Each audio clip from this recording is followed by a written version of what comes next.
Okay, so the good thing here is this is almost an extra piece. So I realize we can discard it, but I get kids to hold on to it just in case. Sometimes they lose this piece, and then we have to go back and cut another piece. They can't find the right wood. This piece almost fits identical. Now, this is a little off, but that's okay. All right? It would almost fit perfectly. Okay? So a lot of time that's exactly what you end up with, a piece that fits really nicely. And because we would have cut the back on here already, these pieces should fit really nicely with one another. Now these pieces don't, because they don't go together. Okay? But they should ideally be exactly the same. You cut this to go ahead and accommodate your end pieces already, so they should fit. That shouldn't be an issue. So what we're going to go ahead and do is I'm going to just take this piece here and kind of show you, okay? What we end up doing is when we take our pieces, now I've done this a number of ways. You obviously go ahead and you take these and you put some glue in. So what I would end up doing here, I would take a little glue, okay? And I would feed a little bead of glue. Now, depending on the end that I've got, because what you don't want to do is put glue. I'm right-handed. If this was the top, okay, you want to figure that out for where you are on everything. I'm right-handed, so on here I've made everything so it's right-handed, right-handed, right-handed. If you're left-handed, you might do it another way. That's perfectly fine as well. It's your preference.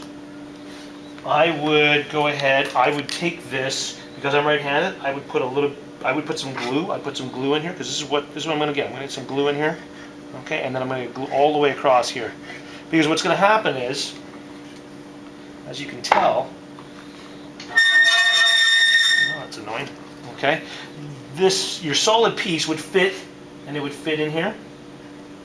Okay, and then you would take it and you would go ahead and you could clamp it. Okay, because you take this, you do the same thing for the top, you do the same thing for the side. You bring them all together. Okay, you could clamp them. What I also found is useful, especially if you're not going to go ahead and worry about filling them up or anything. I would go ahead. I'd take it. I would flip it over, and you want to make sure they're square when you go and put everything together. Okay, this one have to be turned around the other way. But, okay, make sure you use enough glue, and you know you've used enough glue if there's a little bit of glue beating out, almost similar to when you're eating a hot dog. You put too much mustard or ketchup in, you know, it just shoots out at you. You don't really want that, but a little bit of glue beating out says, you know what, you've used enough of it, that's fine. Because you have to remember, the end of the wood is very porous, okay, so it sucks up, it's like your skin, it sucks up a lot of, it'll absorb moisture. This glue is like moisture for it, it sucks it up, so you gotta be really careful with that. So these would go flat all the way around, okay. What I found is a bit of a shortcut is you could take an air-powered staple gun and just bang, bang, bang, bang, bang, bang, okay. Keep in mind that you have to keep this square all the way across.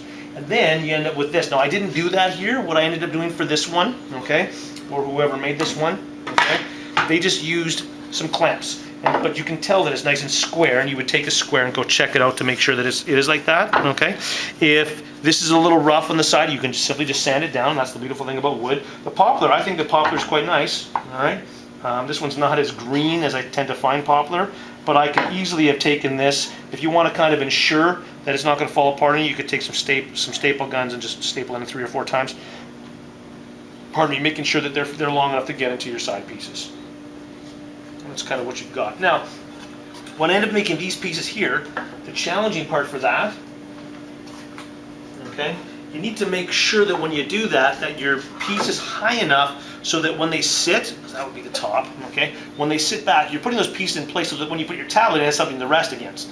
If you didn't do that, okay, you notice it's not the full piece. You don't need a full piece to go through. You don't need to be super thick, okay. What you do need is to make sure that it's relatively the same length, and if you can find a piece of wood that fits within inside it, lengthwise, that's fantastic. That helps to square it up as well.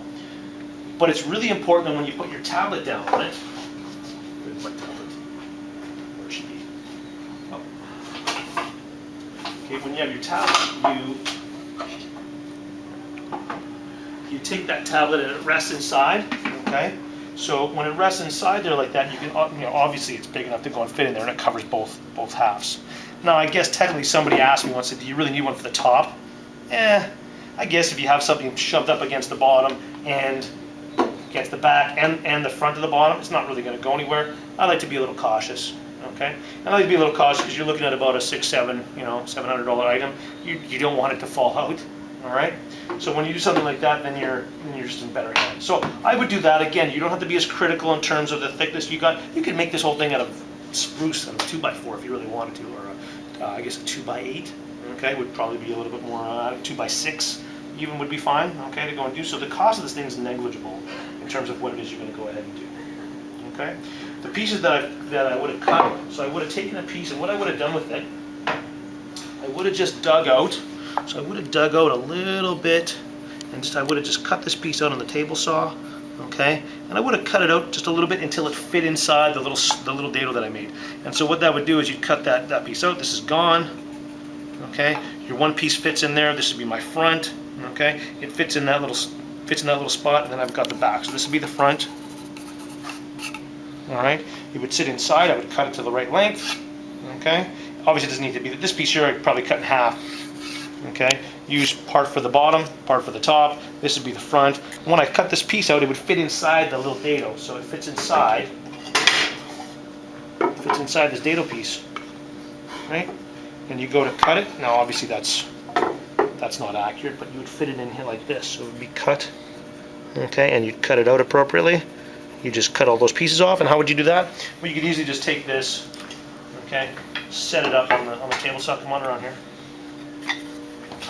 You would set this up on a table saw, okay, to go and accommodate. Now this is more of a trial kind of thing, okay? And what I might do here to set this up, I would just use an off-cut piece of wood, okay? Something along the same thickness that you've got, obviously, because that's what's really important. If you don't do it the same thickness, it won't work, okay? always go little by little to go and fit in. You don't want to make it so small that it just fits in and then kind of moves all over the place. That won't work either, okay? And it's just all wobbly, okay? Somebody's asked me, said, well, why do you even have to do that? I do it because it allows you to go ahead and make something perpendicular and just fit a little bit more nice and neatly. That's the key, okay? That's the part you want to keep in mind. You want to keep this thing as square as possible because that's what this is. This is nice and square. The edges are square and everything else. I realize it's rounded, okay? But ideally it's a square device, okay? Now you can, from this point here, we can make the legs. We'll do that momentarily. The other part of this is you can kind of keep in mind the themes that you're going to go ahead and use. Okay, and that's the thing that the kids tend to go and like about this. This is a Simpsons one. The original one was more of a kind of a retro one. Mario Brothers, Space Invaders, Burger Time, Super Pac-Man, Transformers, things like that. And then you can do something. I just play with. I like playing. I like experimenting. So this one here obviously is the Flintstones version. We'll do that in a different video to go ahead and show you how this was kind of done. A little bit more work. You can't staple it together. You have to glue and clamp. But I mean, I just made this out of 2x6s. It's all out of 2x6, the whole thing. So nothing on here is anything but a 2x6. And again, I just take the tablet and kind of slide it in. And then you can do what you want. Okay? So we'll get to the legs momentarily. Other than that, I think you're in good shape for starting and getting this project off the ground.